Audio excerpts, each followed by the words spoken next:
Right.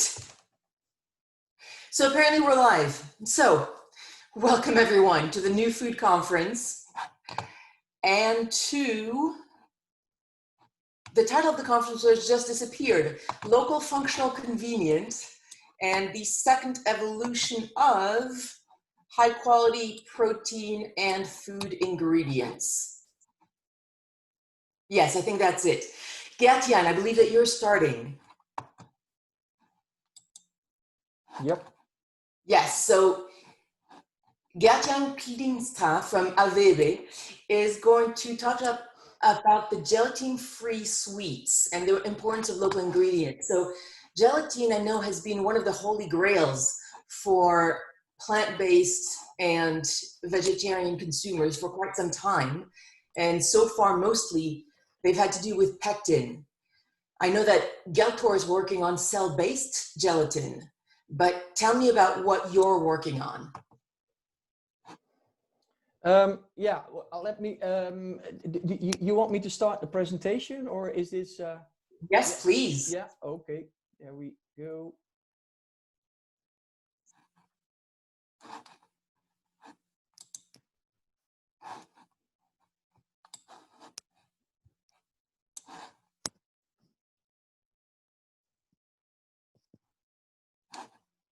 And do I need to swap screens? Do you see my screen or is it? Now you see the full screen, right? Probably swap. There we go. Now you see the full screen. I believe so. If anyone who's currently watching, you've got a Q&A window.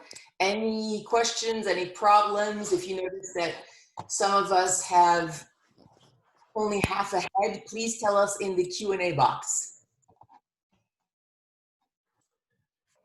I think you can go for it. Right on. Well, good afternoon and good morning to the people in America. Thanks a lot for inviting me to introduce the Avebe solutions for plant-based dairy and confectionery. As said, my name is Gertjan Klijnstra, and I like to start by very quickly introduce the company Avebe, what we do and where we stand for. Avebe is the world's largest potato starch and potato protein company, processing over 30 billion potatoes per year. And all these potatoes are cultivated, harvested and processed in a concentrated area in the north of Holland and northwest area of Germany. So we are a potato company, really. And as an innovative company, we also are constantly looking for new opportunities to make our supply chain more sustainable, not only by improving our own operations, but also by supporting our business partners with innovative solutions to improve yields using less water and reduce CO2. Several years ago, we started a strategic program to develop great plant-based food with potato ingredients, which is now the number one the first of the most important pillars in our corporate strategy. So some people may just see a potato. We definitely see potential. Now I like to start with some marketing data which suits to the introduction of the webinar, because as the webinar introduction already stated, it's no longer sufficient for a meal to be free from animal-derived ingredients. Consumers become more and more critical on taste and texture as well, but also allergenicity, genetically modified and kosher halal are more relevant. Maybe even more for plant-based food than for conventional products. Consumers that are buying plant-based foods are often more aware of these attributes than others. So it all comes down to what is on the label, or what the label says actually. And clean label has become much more than just a short ingredient list or shortening your ingredients list. A clean label has become a macro trend and an expectation of real premium products. So understanding what consumers are looking for on their labels affect almost every aspect of product development, actually. Regardless of how great a product is, if the label is not convincing for the critical consumer, then the product will stay on the shelf for sure. So clean label consumers still want a short and understandable ingredient list, but almost every new product that really inspires is of course a clear label. So we are seeing clear label attributes constantly and consistently appear in the top 5 when asking consumers what they think about clean label, what clean label means actually. So we can basically call this the desire for clean eating. And in line with labeling or clean eating, the main or key consumer drivers are still health awareness, sustainability, and animal welfare. But in the end, it's the product quality that determines whether an item is repeatedly purchased, so for a second or a third time, right? So that is why the biggest challenge for food producers is nowadays how to achieve a high quality plant-based product or plant-based alternative without compromising on taste, color, and texture. And of course, potato perfectly matches these consumer needs. Potato ingredients support a clean and short label. They have a bland taste and white color. And last but not least, with potato ingredients, it is possible to create a wide range of textures, from firm and sliceable to soft and spreadable, or chewy and stretchy, or light and foamy. To make these textures, we have developed a product called Perfectisol. Perfectisol. But what is Perfectisol actually? Perfectisol is a combination of specialty starches and potato proteins. By combining these functional ingredients, it's possible to create textures for dairy alternatives and gelatin replacement. These textures are very similar to the real stuff. We also developed promising textures for meat alternatives. However, these are still work in progress. So hopefully in the next ProVeg webinar, I can also introduce these. As plant-based dairy alternatives, we now have some nice concepts in place for pudding. We have a great yogurt and a nice ice cream. For cheese alternatives, we have great concepts for sliced cheese, pizza toppings with great melt and stretch, a fantastic cream cheese, and an amazing feta, also popular in Greece. I love to show more of these concepts, but today I will dive a bit deeper in the replacement of gelatin in confectionery products. Why? Because confectionery products are not always on top of the plant-based or vegan agenda, because although there has been a strong focus on dairy and meat alternatives over the last 5 years, candy producers are searching for gelatin alternatives already for more than 25 years, and still they have not been able to replace gelatin completely. Reason for this is that gelatin has multiple functionalities, and therefore it's quite a unique ingredient and extremely difficult to replace. Gelatin creates very elastic products. You can say gelatin is the golden standard in terms of gelling. It has more than one functionality. It is a foaming and gelling product, has also gelling and foaming properties, which allows multi-layer depositing. It has unique transparency which is seen as a very important quality attribute in confectionery. And it has a quick gel setting, which enables efficient extrusion of marshmallows. And on top of this, most alternatives that are on the market are, first of all, very expensive and often inferior in quality. And although I won't say it's exactly the same as gelatin, Perfectisol for sure is the best plant-based solution in terms of final product quality and processing. With Perfectisol, it's possible to create textures from short to long elastic. Its low viscosity makes it easy to deposit, so no tailing, no dripping, and an improved transparency is definitely outperforming other starches. And in terms of shelf life, for sure, it's better than gelatin. You can easily keep it on a hot summer day in front of your car, in your car, without having all your jellies melted together to one big jelly. Perfectisol also has strong foaming capacity. It creates very stable foams in various conditions, from acid to more neutral pH levels. It also performs well in salty conditions.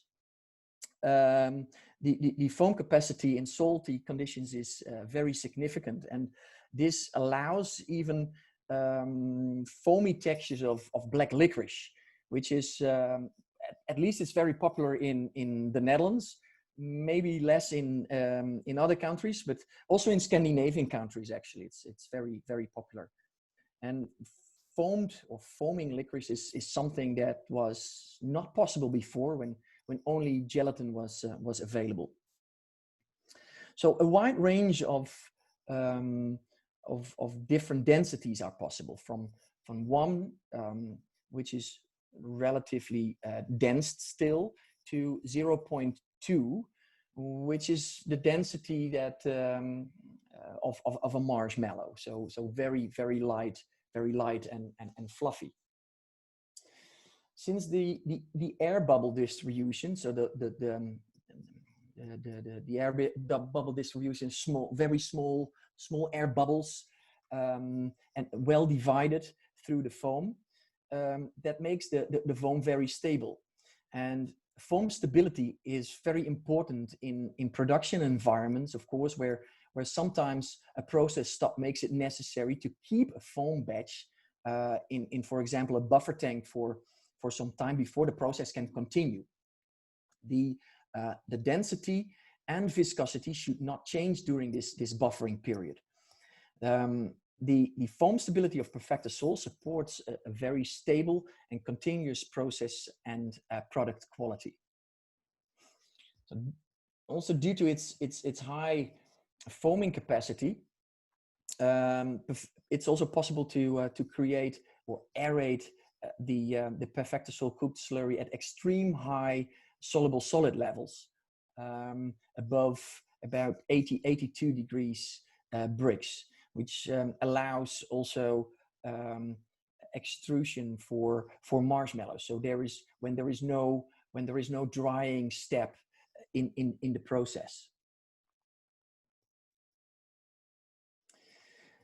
Since both functions, gelling and foaming, are gathered in one ingredient, Perfectisol can be added at the beginning of the process of the cooking process, and one part of the cooking slurry can then pass through an aerator, and by bypassing the other part of the cooking stream, multi-layer candy is simply deposited without the addition of hard dissolving and difficult to dissolve and expensive foaming agents.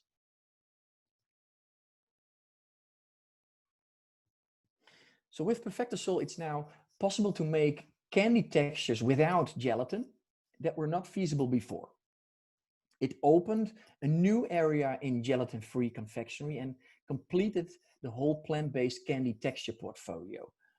from regular clear jellies or jelly gums to foamed products and multi-layer products to vegan marshmallows, even in the left top of the picture.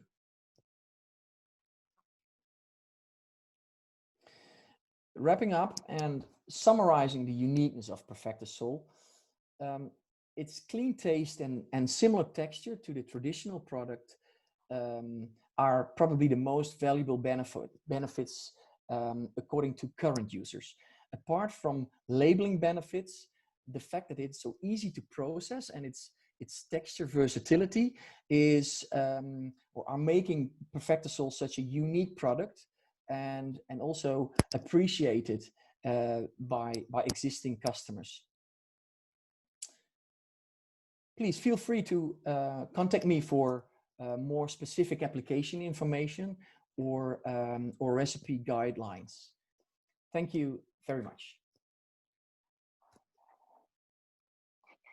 Gertjan, I have a couple of questions from the audience, if you don't mind. These are going to be rapid fire, so as much as you can, keep your answers very, very, very short. Is that okay? Sure. Perfect. So the first one, Bruce is asking, just to clarify, is Perfectisol a modified potato starch? We have a few Perfectisols available, and most of them are clean label. Oh, fabulous. So the answer is yes? Almost yes. That's the best we'll get on quick fire. All right. Now, I'm, of course, very interested in marshmallows, and we'll talk about that later because marshmallows are an important food group. But can the Perfectisol be used in milk alternatives, in liquid products also? Yes, it is possible. We have not a ready-to-use concept yet, but milks are on top of our agenda to develop further. Perfect. Is it good for people with diabetes? Well, it's not. It doesn't contain sugar. I'm not a diabetes expert, so if that answers the question, yes. Perfect. The processing of the potato protein, is it suitable for organic certification? No. There, my answer can also be very short. No. Are you working on an organic alternative? It's very difficult because of all the potatoes that are coming from different farmers. So it's not very high on the agenda, unfortunately. How about using it in cultivated meats? This is also on the agenda. Yeah, meat alternatives is very high on the agenda, and especially the protein part is interesting there.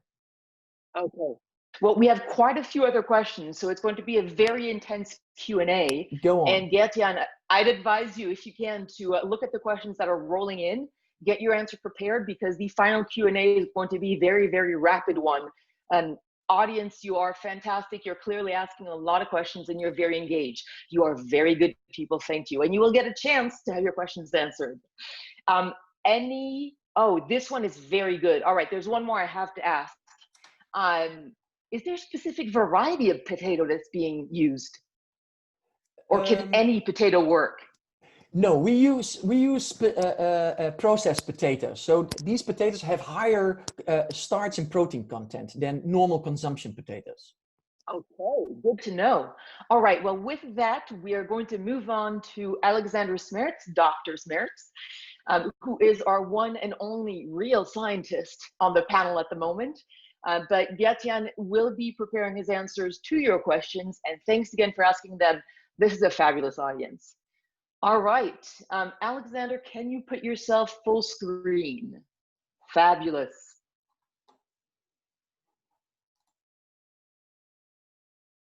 Alexander, the show is yours. Unmute yourself and you are good to go.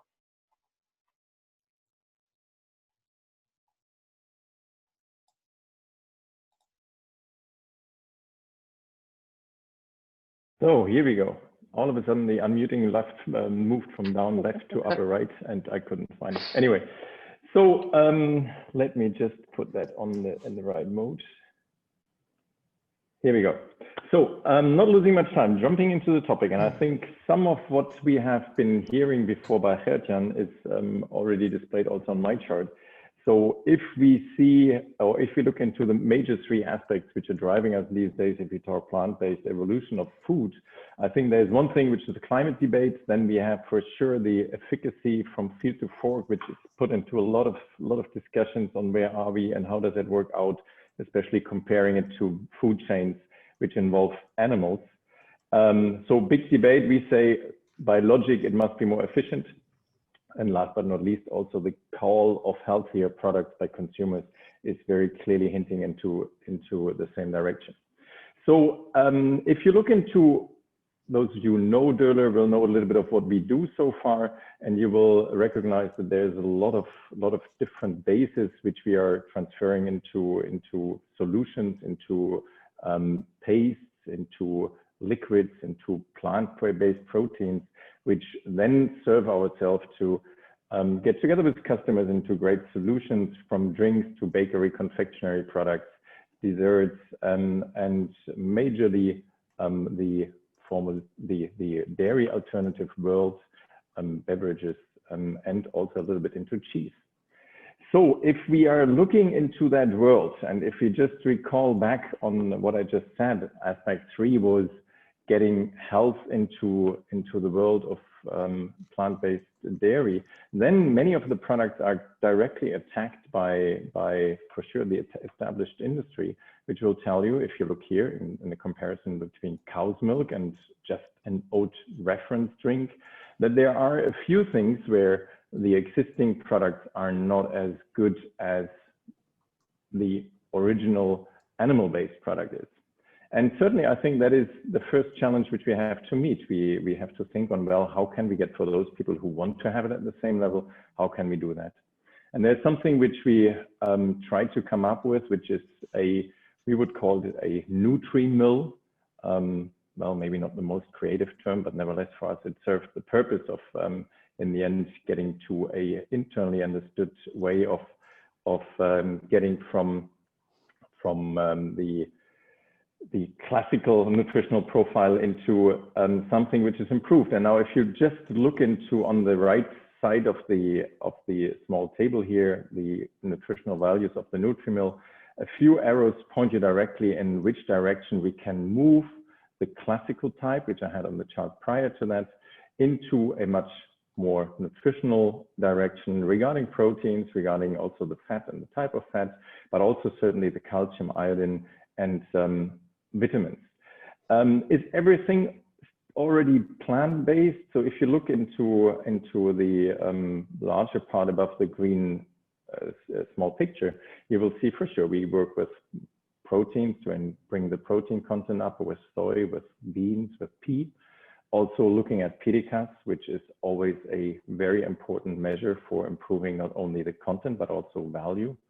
We are looking into calcium from algae, and I know already there will be questions coming from various parts on the world on, well, what is regulatory doing? Yes, we know it, but for the time being, it's a technical solution which works at some spaces. Iodine from seaweed, and we're still working with the vitamins on a classical base.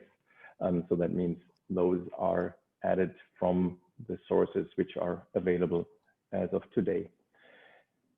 So we get to a better nutritional profile, but is that enough? And that is the key question which we were asking ourselves on how can we further improve, always with the backlight of improving the ethical, the sustainability, the nutritional, and also the economical aspect of the products. For sure, if you look into the world of fruits, there is more around which we can use and which we should use for, in the end, all 4 aspects as mentioned before. And there's also something small which I want to show you in terms of improving our work with botanicals. I think one of the most straight things to do, if you also look into the established world of food ingredients, is that you will find Acerola as one of the superior use forms for fruit-derived vitamin C. And sure, that is done. We can process it well. We have a very standardized different forms from 17 to 34%. Everything good, everything there, authentic, healthy. But is that all? And below that pic, I also gave you a little bit of a sneak preview and what will come in the years also from our court. And for sure, if you look at vitamin A, you might again say that it's a little bit trivial because taking vitamin A from carrots might not be the most creative, but nevertheless, it is not an easy step to make it happen, to get it standardized. Likewise, if you look into vitamin D, mushroom powders are already around. There's more to come, showing or trying to also have opportunities to enrich vitamin D in plant bases so that the overall nutritional profile is improving and we don't have to deviate into sectors which are still either animal or synthetically provided. Vitamin B, quite some interesting stuff coming from African sources, and vitamin E, again, for sure, for seed oils, that is less of a super new aspect.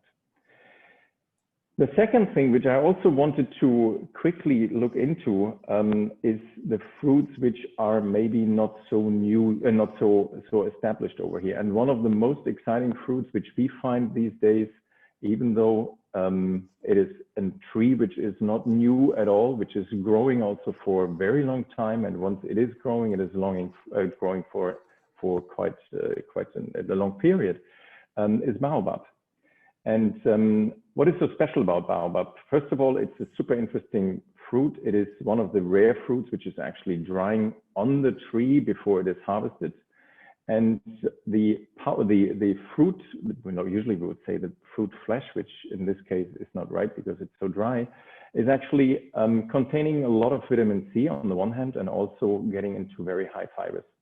What is amazing me most on that fruit is that in the end, it is potentially the fruit with the highest fiber content I could think of, at least as Mother Nature, on the form as Mother Nature is giving it to us.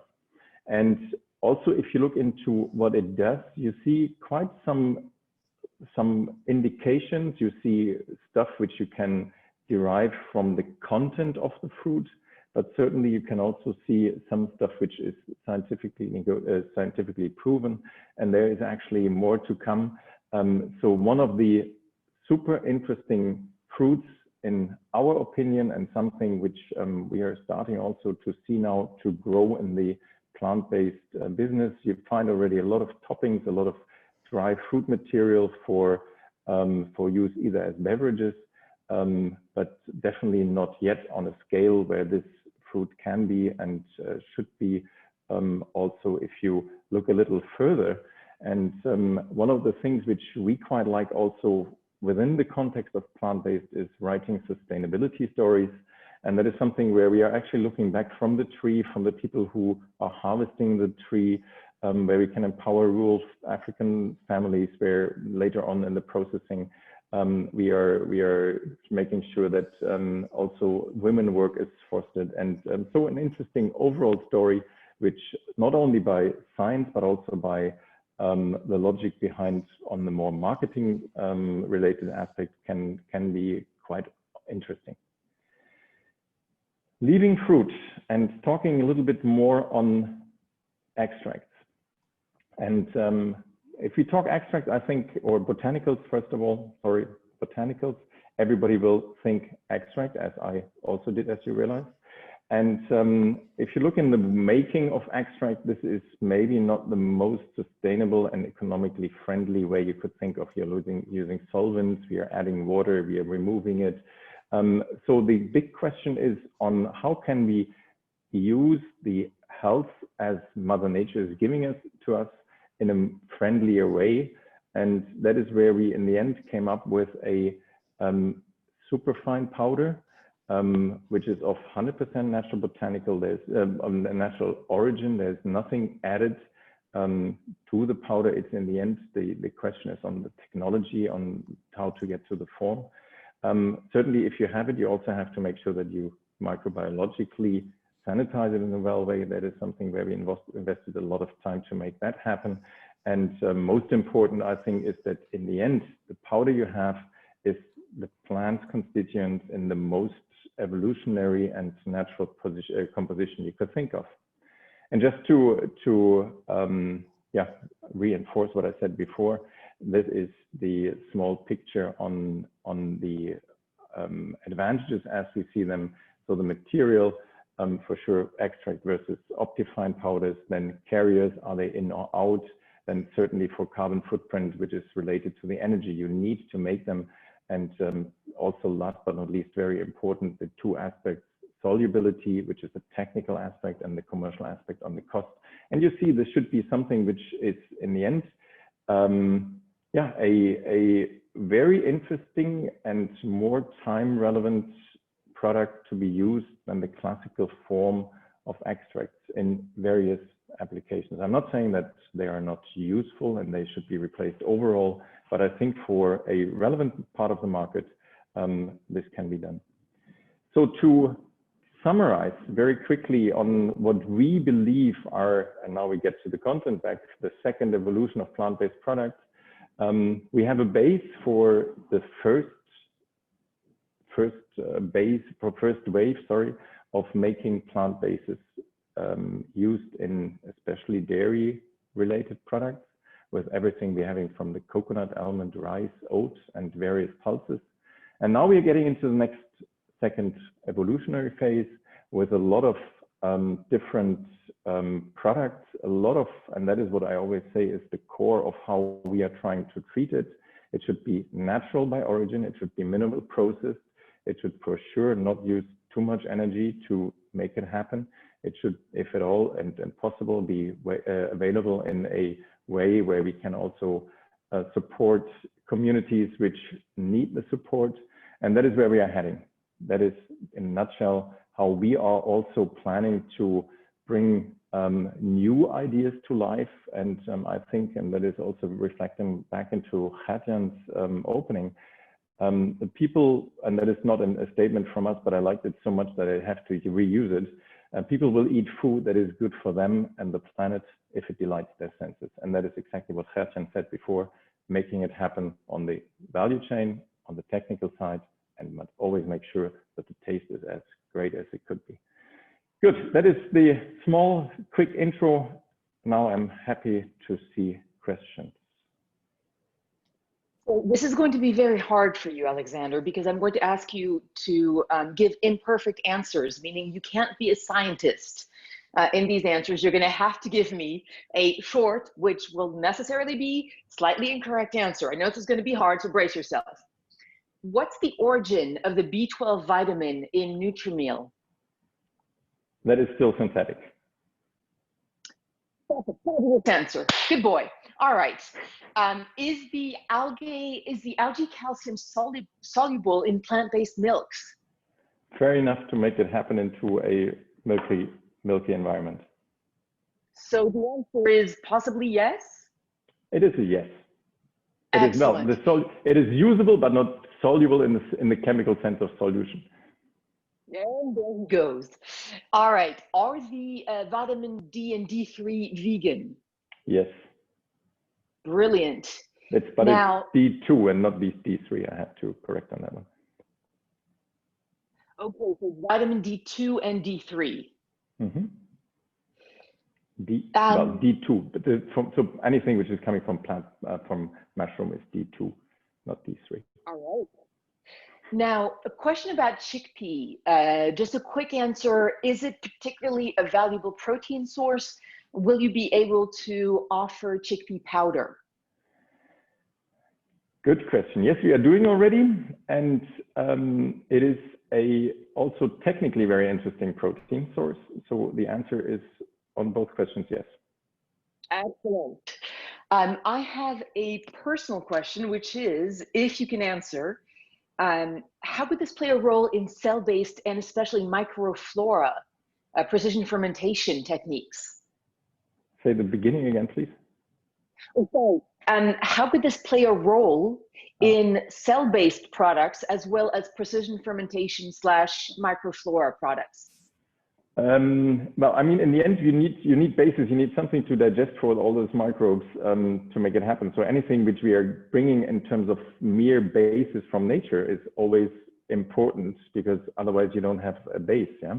And certainly we see, and we are also looking. Now my question is getting too long. I see your eyes already. Sorry for that, but you asked a complicated question. So no, but what we are also looking into fermentation quite heavily, and for sure you always see from fermentation super complex matrix. Which bug are you using? What kind of result is it giving? What is technology? What is physiological effect? So a lot of different issues which we could possibly take another 3-4 hours for now. Okay. But I love the question. Last one for now. One question being asked, with which I will have a slight discussion, because Nirmia Devi asks, plant-based alternatives often have issues related to off-taste. Let me answer first. A map just came out yesterday that shows 35 different kinds of dairy alternatives, from A to almost Z, A to W. So I think it's unfair to say that most plant alternatives have an off taste. Wait until you've tried them all. Alex, question for you now. How can you manage the occasional off taste of dairy alternatives? Well, basic saying, first of all, is always try to treat the base as gentle as you can, because that is preventing a lot of off tastes which you often face. I mean, talk protein, hydrolyzed protein, and you'll find an off taste.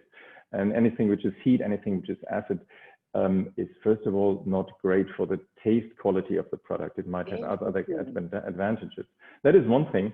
And second of all, you talked about fermentation, by the way, which is also doing good in various applications. And certainly it's an evolution. And I think it is most amazing if you just compare the products we had maybe 5 years back or even 3 years back, and you look into where we are today. And maybe it will not always be the same as the dairy-based analog, but the quality of products which are around are already so widely accepted that I think we are not at the final stage yet, but we are on the right track. It's an evolution. So we're close to being able to have all those alternatives without an off taste. If it is understood as an off taste, yes. Possible. Okay. Thank you very much. I am saving some of the audience questions for the end Q&A, because again, we've got a bloody marvelous audience with a lot of very smart questions. Thank you, Alexander. And we are now going to move on to Leonardo, who we might or might not be able to see in full screen. Leonardo, can you share your screen with us? And unmute yourself. Excellent.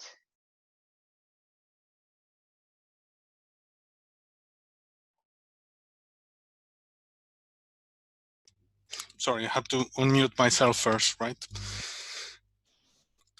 Good afternoon, ladies and gentlemen. My name is Leonardo Rubio Anselmi. I'm the Strategic Marketing Manager for DuPont Nutrition and Bioscience in EMEA. So today I'm going to talk to you about plant-based drink snacks. This is a way to provide innovation into a market that continues to evolve. So we're going to quickly talk about snacking and some trends in Europe, some beverages as snacks, some areas of innovation or snack as an area of innovation, our areas of expertise, and I'm going to show you an interesting product that may help to support these different trends. So the first thing that we would like to point out is that snacking is a trend that has been going on for quite some time. So most Europeans snack on a daily basis, and some of them even a few times a day. So this is a survey coming from Mintel from 2019, and we can see that about 20% of European consumers snack a few times a week, 31% of them on a daily basis, and about 8% of consumers snack 3 or more times a day. So snacking has been going on for quite a while, and despite the situation that we are currently facing with COVID-19, where we are not as mobile as we were, snacking at home is still important to mind, because there is this survey from 2019 that we believe is still very relevant, where more than 80% of consumers in different countries acknowledge snacking at home. So this particular trend, it will continue even as we are facing lack of mobility due to the lockdowns, or just as a precautionary measure that consumers may take. Then, when talking about snacks, we see that we tend to link this particular trend mostly with segments such as bakery. Now, also dairy is been a segment used for snacking, and sometimes even some just fruit and vegetables. The beverage segment can also provide particular benefits or particular experiences for consumers in order to live to expectations when snacking. So this survey carried out by Mintel again last year shows that about 30% in some European countries, 30% of consumers believe that a thick beverage such a smoothie or a shake would be considered as a beneficial snack. On top of that, when we see into some other countries, 55% of Italians and 62% of Poles believe that this is a suitable and beneficial snack, which often change this paradigm that we have, that beverages are only for refreshing. They can also be snacks. Now, more when we start to look into plant protein, and continuing with Alexander's presentation, plant protein is considered as a very healthy option by consumers.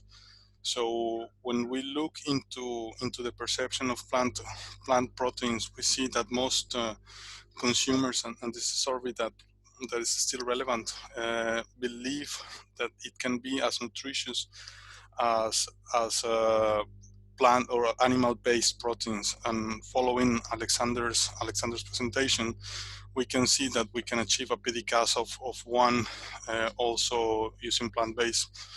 Perhaps with soy alone, you can do that, also with pea. So there are different ways to achieve a nutritional, a nutritious, and as well as delicious drink snack. And here is when we start to see the market evolving and delivering the innovation that consumers seek. So when you look into the pale gray bar, you see the growth rate of launches of plant-based drinks of about 750 milliliters to 1 liter. And then in the darker green, you see the smaller packs of 0 to 250. And what it is remarkable is that the smaller packs are growing at double the speed as the larger one. And this is this shows us that the innovation of these smaller packs is starting to capture the market. The important part is that consumers are seeking more than a traditional liter box that it might have been related to a dairy alternative that you may use for breakfast. And they are starting to seek smaller packs that allow them to have an experience either of refreshment or of small satisfaction throughout the day. And combining all the different attributes of the nutrition of the plants, as well as the position in sustainability, the great taste that it can provide, we can have different innovation to offer to consumers. So on one hand, we may have applications such as those based in coffee, which have been popular for quite a while. We also may have a shake that is traditional chocolate based but plant completely based on plants. We may also have innovations in the area of fermented drinks, which are also very important. Also following, Olivia, your comments on digestion and fermentation. And then we can also create some seasonal products as a chai concept, or mixing with fruits in order to have something more refreshing, or even having inclusions if you want to have it as a portable snack with extra taste and texture. So this allows us to innovate to fulfill different needs of consumers, and we can take the segment further into the scale of evolution here. Now, DuPont Nutrition and Bioscience throughout the Danisco Planet range can provide different high quality ingredients as this forum is for.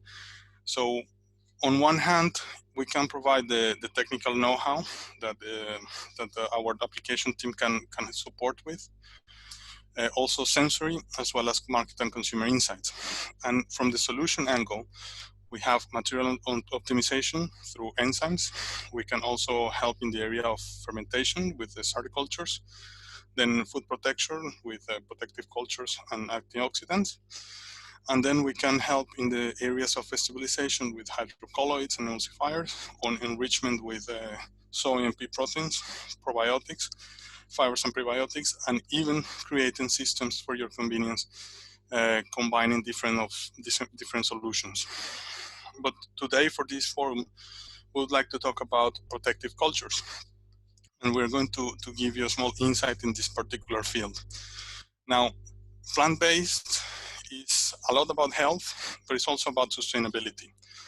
And protective cultures allows us to have a product that can extend the shelf life, reducing waste, and which is very, very important for the environment, and also in a situation in which we are in with fewer resources and people struggling. So it is important to provide this additional value to consumers. For that, we have the Holdback YM Veggie Protective Culture. This is based on a Lactobacillus rhamnosus and a Proctibacterium freudenreichi, which are very traditional cultures used in food safe for years already.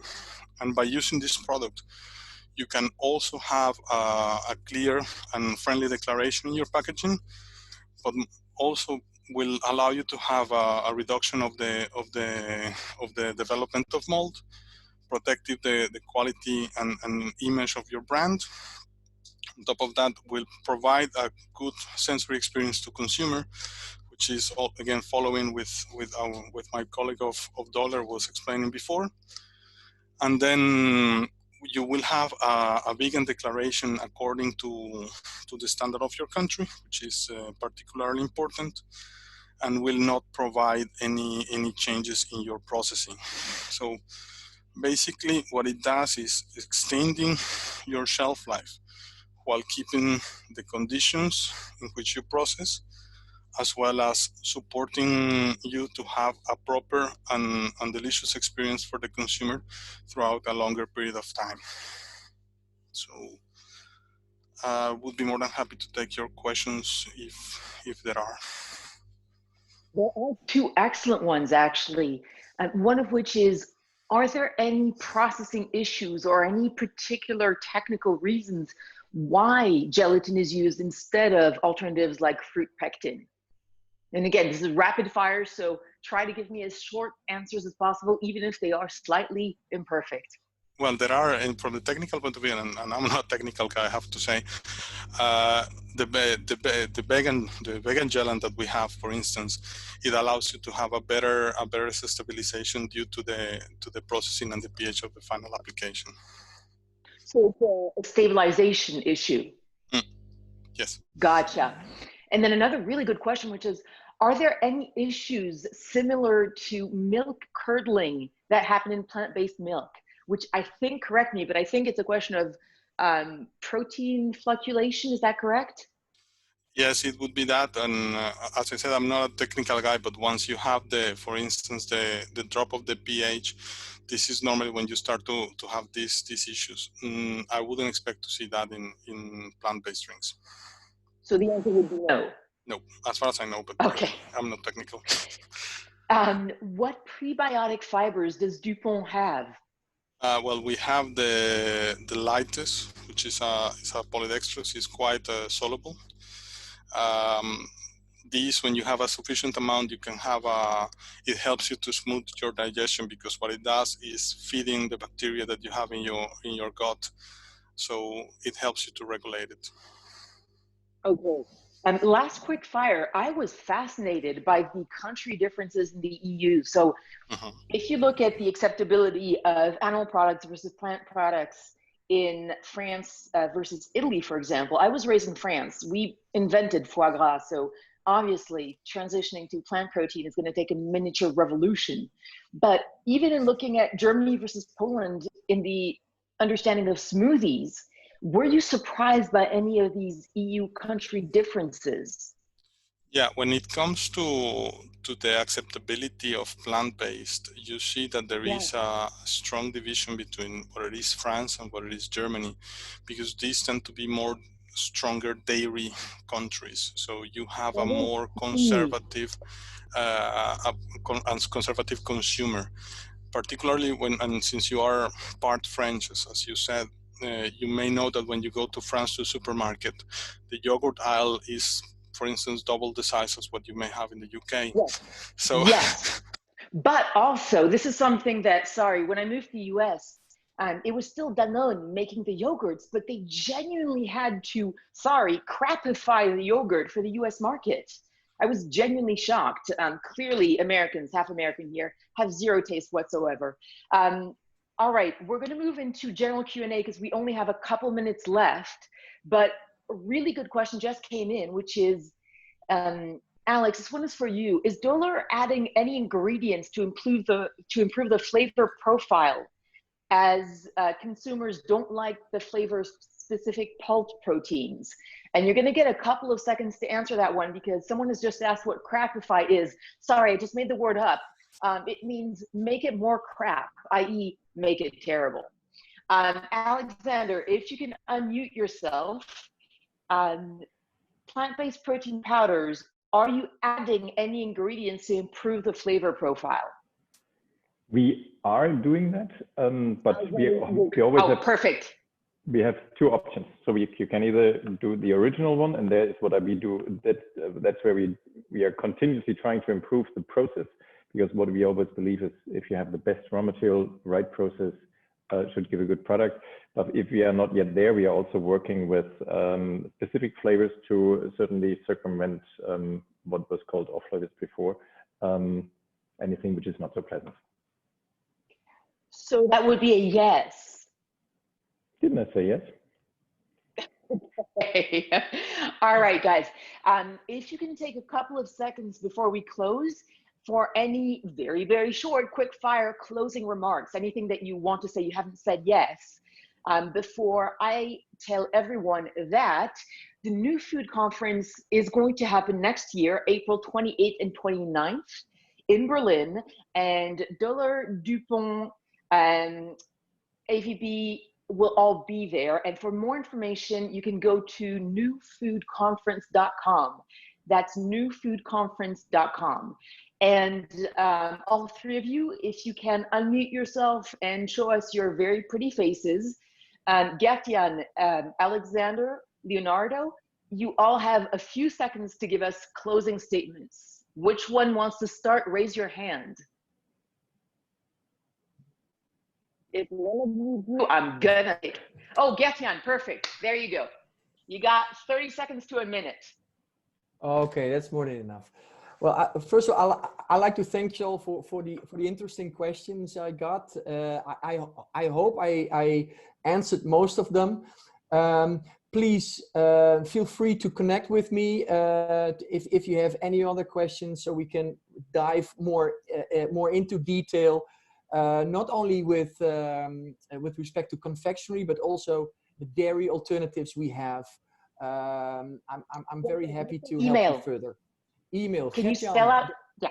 Yeah, Gertjan.Klijnstra@avb.com.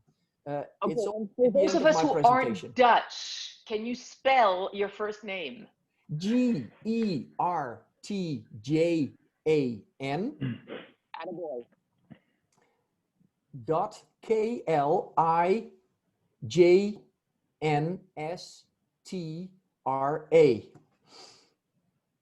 and we'll have it also written out. So go for it. Closing statement. Yeah. So this is now I suppose my 30 seconds are are gone now. No, go for it. Okay. So hopefully everyone is connecting with me to help you further. Again, Avebe is the potato company. We can thrive you further and support you with any new plant-based texture. Hope to speak to you soon. Hope to speak to you soon. Thank you. Alex, you're up. More than a yes. Go for it. Good. So, Olivia, first of all, many thanks for your vivid and great moderation. I loved it. Second of all, beginning of year, I was giving a conference and I said, hey, we have the 20s ahead and we will change the world with whatever's going to happen. And I'm still believing it. Whether COVID in or out, I think for sure it has a major impact on also all our lives and on the food industry also right now. But bottom line, those overwhelming or over convincing arguments for plant-based food will survive. And I think there is a lot to come. I strongly believe in evolution. I think we are at the beginning of an exciting journey. I can only invite all of those who think differently to touch base, reflect where are the arguments pro con. We are doing the same thing and we are always open to let ourselves get convinced. Yet there was not too much, but super happy to lead the discussion on one thing, but also driving the market forward because there is a big thing around, maybe the biggest in at least my little life. There hasn't been anything which was as influential on the food industry as that. And you'll type your email, reach you in the comments? In the comments. Fabulous. All right, Leo, you're up. Thank you very much. First of all, thank you for having us. This is a market segment in which we are very passionate for. So please visit us at Danisco Planet. It's our website where you can see all the different stuff we can do for dairy as well as meat alternatives. So we can help you with different solutions as well as sensory, which is key. Taste will continue to be key. And we can help you with that. And we look forward to see you in Berlin next year. All right. Thank you, everyone. And as a reminder, April 28th and 29th in Berlin with all three of you. And you will find more information at newfoodconference.com. Panelists, thank you. You were marvelous. Audience, you were even better. I loved your questions. So thanks all. And have a great rest of the day, night, wherever you are in the world.